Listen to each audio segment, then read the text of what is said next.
पूर्णिमा के दिन, चैत्री पूर्णिमा के दिन श्री हनुमान जी महाराज का प्रागट्य हुआ। फिर गतिमान, रतिमान, मतिमान, कैतुमान, रतिमान, ऐसे हनुमान जी के 5 भाई और जन्म, तो 6 भाइयों का जन्म हुआ है। 6 भाई, भगवान का भी कम नहीं देता, अधिक। और आज भी नियम है महाराज, जिसकी फैक्ट्री नहीं चलती हो, प्रॉपर्टी की आप खरीदारी बेचादारी करते हो, प्रॉपर्टी से जुड़ा हुआ काम करते हो, या लोहे से जुड़ा हुआ करते हो, या फैक्ट्री आदि का कर्म करते हो, कोई मैन्युफैक्चरिंग करते हो, वो नहीं चल रहा, तो हनुमान जी के उल्टे पांव का सिंदूर लीजिए और हनुमान जी के दूसरे नंबर के भाई गतिमान का नाम लीजिए। किसका नाम लेना है? गतिमान।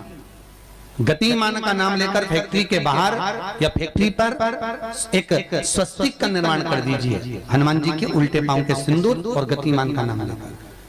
कभी आपकी फैक्ट्री कोई काम नहीं निकालेगी, उन्नति की ओर ही निकल जाएगी, कभी घाटे की ओर नहीं जाएगी। गतिमान का नाम, रतिमान, केतुमान, मतिमान, ये जितने भी नाम है हनुमान जी के भाइयों के, ये सब कल्याण करते हैं। एक एक नाम कल्याण करते मारे, एक एक। महाराज वो जिन बच्चों को निमोनिया हो जाता है ना, वो सर्दी का कोटा रहता है, बहुत सर्दी बच्चों को बनी रहती है, तो हर दिन 5-10 दिन में वापस दौड़ के डॉक्टर के पास लेके जाओ, फिर डॉक्टर के पास ले। वैसे तो डॉक्टर के पास बच्चे आजकल के जमाने के जाते ही जाते हैं, हर 15 दिन 20 दिन में। तो इसके पीछे वो चले जाए। एक हास्य व्यंग में हमसे पूछा किसी ने, महाराज जी आज के बच्चे बार बार हॉस्पिटल डॉक्टर क्यों जाते हैं? तो हमने कहा देखो भैया, बच्चा जहाँ जन्म लेता है उनसे प्रेम ज्यादा होता है। पहले नानी के घर में पैदा होता था, इसलिए नानी के घर ज्यादा जाता था, दादी के घर में ज्यादा पैदा होता था, इसलिए दादी के घर ज्यादा जाता था। आज के बच्चे हॉस्पिटल में ज्यादा पैदा होते हैं, इसलिए हॉस्पिटल ज्यादा घूमने जाते हैं। ये हास्य। पर यदि बच्चे को सर्दी ज्यादा होती है, निमोनिया ज्यादा होता हो, ठंडा का कोटा ज्यादा रहता हो, तो पीपल के 5 पत्ते महाराज उस पर घृत लगाकर हनुमान जी के तीसरे नंबर के भाई व्रतिमान का नाम लेकर, व्रतिमान का नाम लेकर बच्चे की छाती पर एक वस्त्र से उसको बांध दीजिए, रात्रि भर बंधे रहने दीजिए महाराज। और बांधना कौन से दिन है? 12 तिथि को, बस एक बार बांधना, उसके बाद सर्दी का कोटा नहीं रहता महाराज, बच्चा स्वस्थ अपने आने में। व्रतिमान हनुमान जी महाराज के जितने भी भाई हैं, सबका आनंद सुख चरणारविंद का सुख देने वाला भगवान श्री हनुमान जी महाराज चैत्र की पूर्णिमा के दिन प्रकट होते हैं। महाराज पवन तनय संकट हरन मंगल मूरत रूप, राम लखन सीता सहित हृदय बसौ सुर। श्री हनुमान जी महाराज का प्रागट्य होता है, चारों तरफ सुख ही समाहित हो जाता है, आनंद ही आनंद स्थापित हो जाता है चारों। अब दोनों में अंतर देखिए। हनुमान जी की जब स्तुति गाई जाती है तो बोला जाता है विद्यावान गुणी अति चातुर। फिर से बोलो एक बार लाइन से, विद्यावान गुणी अति चातुर। हनुमान जी विद्यावान थे और लंका का राजा रावण विद्वान था। क्या था? जम के बोलो विद्वान। ये विद्यावान, वो विद्वान।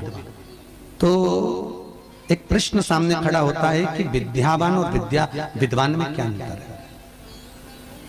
हनुमान जी विद्यावान गुणी अति चातुर, रावण विद्वान, तो दोनों में अंतर क्या है? विद्वान ये भी विद्वत्ता से विद्वत्ता, वो भी पढ़ा लिखा, ये भी पढ़ा लिखा। अष्ट सिद्धि नवनिधि उनके पास में, इसके पास। तो फिर अंतर क्या है? तो शिव महापुराण की कथा कहती है, जिस व्यक्ति को पढ़ कर विद्या अर्जन कर खूब पढ़ाई करते करते अच्छा पद जब मिल जाता है और उसको जब अहंकार आ जाता है तो वो विद्वान हो जाता है। और जिसको पढ़ कर खूब अच्छी सिंहासन भी मिल गया, उसके बाद भी उसका चित्त वृत्ति नम्र होता चले जाता है, तो वो विद्यावान हो गया। विद्वान में अहंकार है, विद्यावान में नम्रता है। बहुत ध्यान देना हमारा। कई लोगों को पढ़े लिखे थे अब टू डेट बन के हमारे बराबर कोई अहंकार आ गया। मतलब तुम विद्वान हो, बहुत विद्वान हो, मना नहीं है, तुम्हारे में विद्वत्ता की कमी नहीं है। सारे वेद पुराण शास्त्र सब तुम्हारे में भरे हुए हैं, सारी पढ़ाई लिखाई तुमने भरी हुई है, तुम बहुत विद्वान हो। पर विद्वत्ता अहंकार को लेकर जाती है और विद्यावान का जो विद्या को ग्रहण करता है उसके भीतर नम्रता आती चली जाती है। नम्रता, कोई कोई व्यक्ति ऐसा होता है जिसके पास भगवान पैसा खूब देता है तो उसको नम्रता देता है, खूब नम्रता, इतना प्रेम से बोलेगा, इतना मीठा बोलेगा, और बोले साहब और मेरे लिए कोई सेवा हो तो बता दो, और बोलिए साहब, इतनी नम्रता। और किसी किसी के पास में अहंकार इतना ज्यादा आ जाता है धन के साथ में कि वो किसी गिनते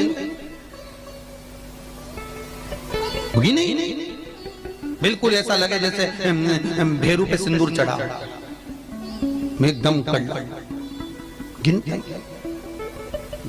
तो दोनों में अंतर है, दोनों। नम्रता अगर आपके भीतर पढ़ाई लिखाई के साथ में, विद्या के साथ में आ रही है तो समझ कितना सुंदर कहा रामकृष्ण परमहंस जी ने। रामकृष्ण परमहंस जी से स्वामी विवेकानंद जी ने पूछा, आपकी निगाह में खूब पढ़ा लिखा व्यक्ति कैसा होता है? रामकृष्ण परमहंस कहने लगे, जीरो। कैसा होता है? शून्य। स्वामी विवेकानंद ने फिर रामकृष्ण परमहंस से पूछा, आपकी दृष्टि में बहुत पढ़ा लिखा, बहुत पैसे वाला धनपति व्यक्ति कैसा होता है? रामकृष्ण परमहंस जी ने कहा, डबल शून्य, डबल जीरो। स्वामी विवेकानंद जी ने फिर पूछा रामकृष्ण परमहंस जी से, गुरुदेव आपकी दृष्टि में पढ़ा लिखा व्यक्ति, बहुत धनपति, सब ज्ञान में निपुण, वो व्यक्ति कैसा होता है? रामकृष्ण परमहंस ने कहा, ट्रिपल जीरो, 3 शून्य। स्वामी विवेकानंद ने कहा, गुरुजी अगर ये सब शून्य की गिनती में आ गए तो कीमत किसकी होगी? रामकृष्ण परमहंस जी ने कहा, सारे ज्ञान प्राप्त करने के बाद जो झुकना नहीं जानता, नम्रता नहीं जानता, वो जीरो के बराबर ही होता है। और जिसके पास में धन भी है, विद्या भी है, सारी निपुणता है, और जिसके भीतर नम्रता बनी हुई है, उसके आगे एक लगा दिया जाए तो वो करोड़ों की गिनती में हो जाता है। उसके आगे एक का फर्क। कई लोग बड़ी अभिमतता में जीते हैं, मैं मेरे बराबर कोई नहीं। और जो मैं करके मर जाता है, अगला जन्म बकरा बकरी का हो जाता है, मैं करता फिरता है। छुपकली और बकरा बकरी दोनों पहचान जाओ, बहुत परिचित है। तुम्हारे दरवाजे पर भी कोई बकरा बकरी दिखे तो समझ लेना तुम्हारा रिश्तेदार आया है। मैं करके मर गया, मेरा घर, मेरी परिवार, मेरा कुटुंब, मेरी घर, मेरी गाड़ी, मेरा बंगला, मेरा मेरा मेरा करके मरा, बकरा बकरा। मैं तत्व में अभिमतता।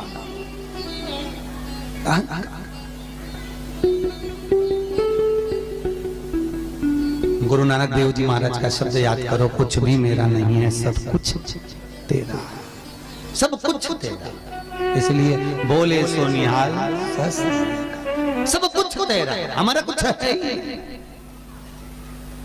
हमारे भीतर कुछ है तो वो परमात्मा। हनुमान जी महाराज प्रकट हुए और अष्ट सिद्धि, कितनी? अष्ट सिद्धि, नवनिधि, कितनी निधि? 9 निधि हनुमान जी के पास में थी। अष्ट सिद्धि 9 निधि, और उस 9 निधि में सबसे ज्यादा सुंदर निधि जो दुनिया के हित की है वो है नील निधि। कौन सी निधि? 9 निधि में से एक निधि का नाम है नील निधि। कई लोग तो ऐसे, उनका आज तक हनुमान चालीसा पढ़ना नहीं है, आज तक कोई चालीसा, चाहे गायत्री चालीसा हो, लक्ष्मी चालीसा हो, शिव चालीसा हो, पढ़ना ही नहीं आती। बस बैठ गए भगवान के सामने और पढ़ लिया आसन लगा के। नहीं नहीं नहीं, चालीसा पढ़ने का भी एक नियम है। अगर कोई लक्ष्य लेकर पढ़ रहे हो तो उसका एक नियम है। पूरी जिंदगी पढ़ते रहोगे तो भगवान की प्राप्ति नहीं है, पर लक्ष्य लेकर अगर पढ़ा है, आसन से जिस भगवान की चालीसा पढ़ रहे हो उसकी मूर्ति या उसका फोटो आपके सामने होना चाहिए। एक घी का दिया, अगर हनुमान चालीसा पढ़ रहे हो तो या तो घी का दिया जलाओ, वो भी गाय के घी का हो, भैंस के घी का मत जलाना। हनुमान जी कभी प्रकट नहीं होंगे भैंस के घी से। घी का दिया लगाइए अगर चालीसा का पाठ कर रहे हो हनुमान जी का। और बहुत ज्यादा संकट है, बहुत ज्यादा परेशानी है तो हनुमान चालीसा का पाठ करो तो तिल्ली के तेल का दिया लगाओ। काली तिल के तेल का दिया, तिल का तेल का दिया हनुमान जी के सामने आसन बिछाकर, बहुत तकलीफ है तो 3 पाठ प्रतिदिन करो और एक आसन से जितने समय 9 बजे अगर आप बैठते हो पाठ करने तो 9 बजे ही बैठना। 11 दिन तक प्रतिदिन 3 पाठ रोज करो। एक पानी का लोटा, कलश, तांबे का जल अर्थात तांबे का लोटा हो, स्टील का लोटा हो, तुम्हारे पास जो कलश हो उसमें जल भरकर, एक सिक्का उसमें पटक कर, एक लौंग पटक कर प्लेट से ढक कर रख दो और प्रतिदिन बस टाइम पर बैठकर पाठ करो। 11 दिन पूर्ण होंगे, जिस कामना से आपने पाठ करा है बस वो सिक्का, वो लौंग कलश में से निकाल लो, जल का आचमन करो और जिस काम के लिए करा है वो जल उस प्रयोग में ले लो। उस प्रयोग, किसी से बात करने जाना है तो वो जल पी कर जाइए, कोई से हाथ मिलाना है तो वो सिक्का, वो लौंग अपने हाथ में रखिए, अपने साथ। राम जी महाराज जब गए, हनुमत चरित्र कहता है, राम जी महाराज जब जाने लगे तो उन्होंने हनुमान जी से कहा कि तुम क्या चाहते हो? हनुमान जी बोले मेरे को जाना है, क्योंकि जहां राम वहां हनुमान। हनुमान जी जब कहने लगे कि मेरे को जाना है तो राम जी महाराज बोले नहीं नहीं हनुमान, तुझे सबसे ज्यादा प्रिय क्या है? तो कह राम। तो हनुमान तू कह रहा है सबसे ज्यादा प्रिय है, राम प्रिय है, तो एक बार जिस समय देवऋषि नारद का अपमान हुआ, विश्वामित्र बाबा का अपमान हुआ, उस समय पर एक राजा ने जब अपमान करा तो तूने उसको राम नाम लिखकर एक जगह पर बिठा दिया और कहा कि तू राम नाम जपते रहे। उसने राम नाम जपा। तब हनुमान याद कर, मेरे सम्मुख में तू खड़ा था और युद्ध होने वाला था, तो तूने क्या कहा था? प्रभु आप इसको मार नहीं सकते क्योंकि ये आपका नाम ले रहा है। राम से बड़ा होता है राम का नाम, आप इसे मार नहीं सकते। तब आपने ये संवाद कहा था, हनुमान बता तेरी प्रियता क्या है? हनुमान जी कहते हैं प्रभु आपने मुझे जगा दिया, क्योंकि मुझे श्राप ये मिला था कि तू जागेगा किसी की जगाने पर, आपने मुझे जगा दिया। इसलिए है नाथ, अब मैं जाना नहीं चाहता, सत्संग करना चाहता।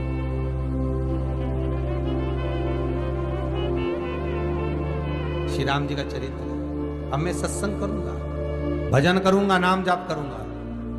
पर राम जी जानते हैं हनुमान से, कहा हनुमान मेरा जाने का समय आ गया, मुझे तो जाना पड़ेगा ना। सीता पृथ्वी में चली गई, मुझे भी जाना है। मैं सरयू के जल में अपने प्राणों को त्यागूंगा, मानव का शरीर है, इसको त्यागना तो पड़ेगा ना हनुमान। हनुमान जी बोले तो त्याग दो, त्यागने में क्या दिक्कत है, त्यागो आप तो। पर दिक्कत एक बहुत बड़ी है। तो राम जी ने जैसे कहा दिक्कत बहुत बड़ी है, तो हनुमान जी पूछे ऐसी कौन सी दिक्कत है? हनुमान जी के शब्द सुने तो राम जी बोले, जब जिस समय पर तुम सूर्य को निगल गए थे, इंद्र को क्रोध आया था और इंद्र ने तुम पर वज्र का जब प्रहार करा था, जब वज्र का प्रहार इंद्र ने करा तब तुम्हारा नाम हनुमान हुआ। तब सारे देवी देवताओं ने तुम्हें वर प्रदान करा।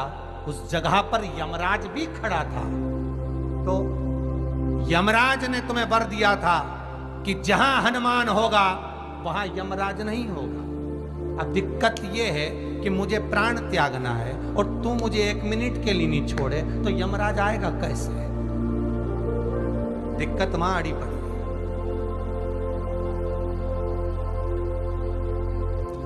हनुमान जी मुस्कुरा के बोले राम जी महाराज से, प्रभु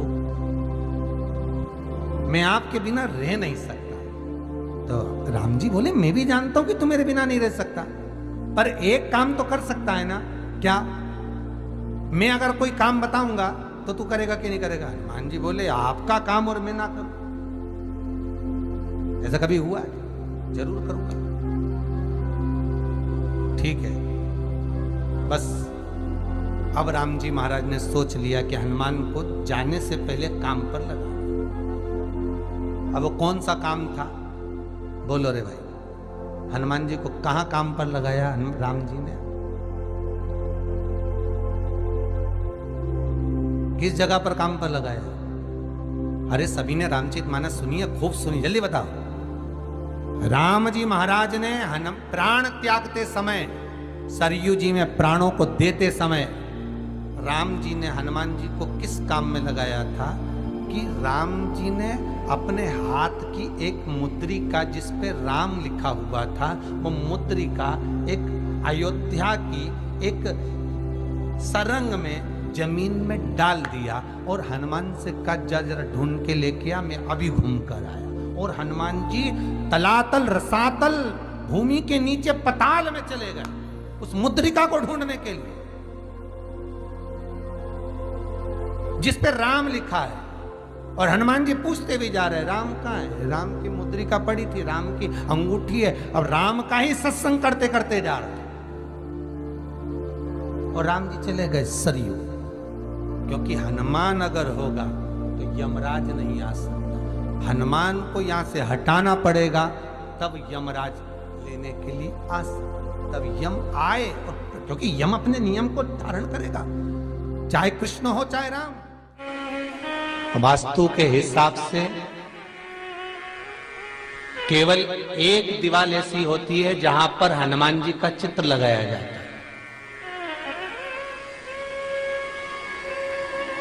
चाहे तुम पर्वत उठाने वाला चित्र लगाओ हनुमान जी का, चाहे बैठे हुए लगाओ, चाहे रामायण पढ़ने वाला लगाओ, चाहे लंका दहन करने वाला लगाओ, चाहे राम नाम जपने वाला लगाओ, चाहे लक्ष्मण को संजीवनी देने वाला लगाओ, चाहे मौन मुद्रा में लगा दो, चाहे स्तुति में लगा दो, चाहे भजन में लगा दो। हनुमान जी का कोई भी चित्र लगता है तो ना पूरब में लगेगा, ना पश्चिम में लगेगा, ना दक्षिण में लगेगा। हनुमान जी का अगर चित्र लगता है तो उत्तर की दीवार में दक्षिण को देखते हुए लगता है, केवल एक ही स्थान।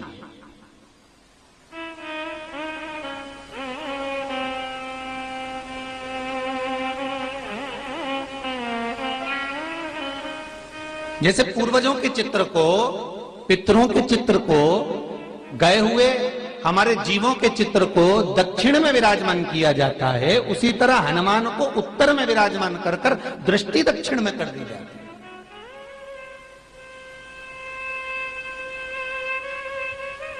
घर में हनुमान जी के जितने फोटो होते हैं उसको केवल दक्षिण दिशा में लगा और उत्तर दिशा में लगा बिठा देते हैं, और दक्षिण की ओर उनकी दृष्टि होना चाहिए, दक्षिण की ओर उनका मुख होना चाहिए।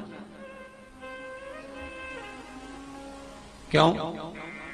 महाराज, अगर व्यक्ति के जीवन में कोई बीमारी आने वाली है, व्यक्ति के जीवन में कोई रोग आने वाला है, व्यक्ति के जीवन में अगर कोई कष्ट आने वाला है, व्यक्ति के जीवन में अगर कोई परेशानी आने वाली है, व्यक्ति के जीवन में कोई एक्सीडेंट का योग भी बनने वाला है, तो शास्त्र कहता है वो दिशा दक्षिण से ही बनता है।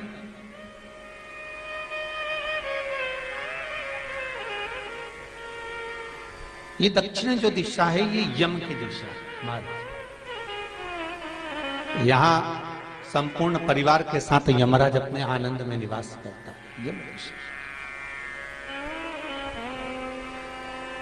और जब हमारे घर में, हम ये नहीं कह रहे कि आप हनुमान जी का फोटो लगाओ, हम ये भी नहीं कह रहे, आपके घर में हो और आपने अगर विराजमान कर कर रखा है किसी दिशा में, तो हमारा तो निवेदन रहेगा, अभी तक आपने अगर जैसा रखा पर एक बार दिशा बदल कर देखना कि रोग, बीमारी, कष्ट, दुख, तकलीफ में आपको लाभ मिला कि ना मिला। हनुमान जी ने केवल दक्षिण दिशा की ओर अगर मुख कर कर हमने विराजमान कर दिया, फोटो ही विराज दिया। हम ये नहीं कहेंगे आपसे कि आप बाजार से फोटो खरीद के लाओ फिर लगाओ, नहीं, आपके घर में हो तो आप लगा दीजिए, आपके घर में हो तो विराजमान कर